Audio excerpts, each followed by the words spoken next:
फैसला करी है, डिसीजन लिए है पार्टी के हमारे तमाम बड़े लोगों से, एमएलए से और जुबली हिल्स के सीनियर लीडर्स और वहाँ के कॉरपोरेटर और शरीफ साहब की फैमिली, हमारे जो लेट कॉरपोरेटर है, हम लोग डिसाइड ये करें क्योंकि ये बाई इलेक्शन है और इस कांग्रेस गवर्नमेंट, रेवंत रेड्डी गवर्नमेंट को अभी 3 साल बाकी है और हमारा मानना यह है कि 10 साल जो बीआरएस के कैंडिडेट को मौका मिला, उनका सीएम था, इस कॉन्स्टिट्यूंसी को डेवलप नहीं कर सके और ये इस कॉन्स्टिट्यूंसी में 3,58,870 वोट यानी 3,98,785 के करीब वोटर्स है।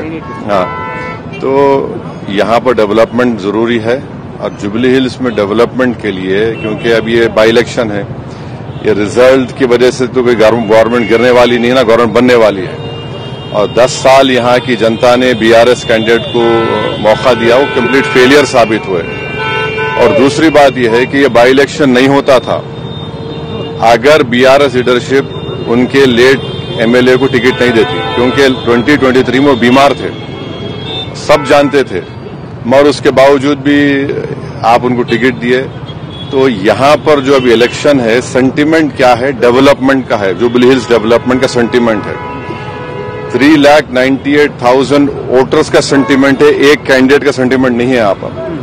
तो उम्मीद करते हैं कि यहाँ पर एक अच्छा डिसीजन आएगा जिससे जुबली हिल्स में इतने बड़े स्लम्स है, हर वार्ड में civic communities, sewerage line, storm water drain, anganwadi centres, hospital, कब्रिस्तान की जरूरत है। तो मैं समझता हूं कि ये एक अच्छा मौका है इस कॉन्स्टिट्यूंसी को डेवलप करने का, क्योंकि 3 साल अभी है इस गवर्नमेंट के, बाई इलेक्शन है। बीआरएस तो बिल्कुल नाकाम साबित हुई 10 इयर्स में और उन्हीं के पार्टी के कई लोगों को दबाया गया और उनको मजबूर किया गया कॉन्स्टिट्यूंसी छोड़ने के लिए।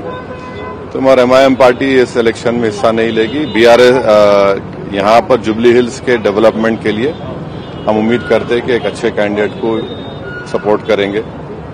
आप कैंपेन करेंगे सर जुबली हिल्स में? नहीं, मैं कैंपेन नहीं करूंगा।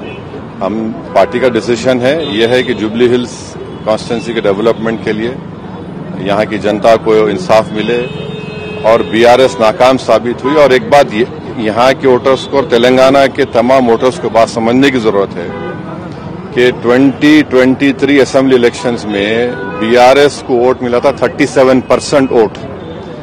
विद इन 5 मंथ्स जो पार्लियामेंट का इलेक्शन हुआ उसमें गिर के 15% हो गया। आप अंदाजा लगाइए कि कहां 15% और कहां 37%।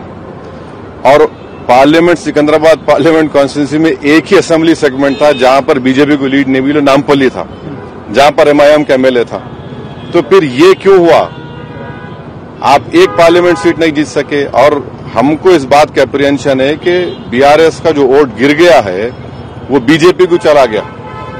तो इसलिए भी बहुत जरूरी है कि जुबली हिल में यहां पर बीजेपी को रोकने के लिए सब लोग मिलकर मेहनत करें।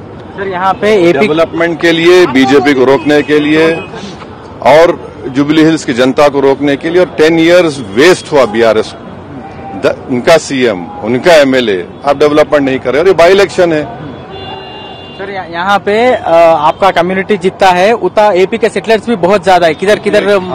देखिए, ये इलेक्शन डेवलपमेंट का है। मैं नवीन यादव को ये बोला कि आपकी कामयाबी ये होंगी कि आप हर समाज को साथ लेके चलो, चाहे परकास्ट हो, बैकवर्ड क्लास हो, माइनॉरिटीज हो, मुस्लिम्स हो, दलित्स हो, सबको लेके आगे बढ़िए।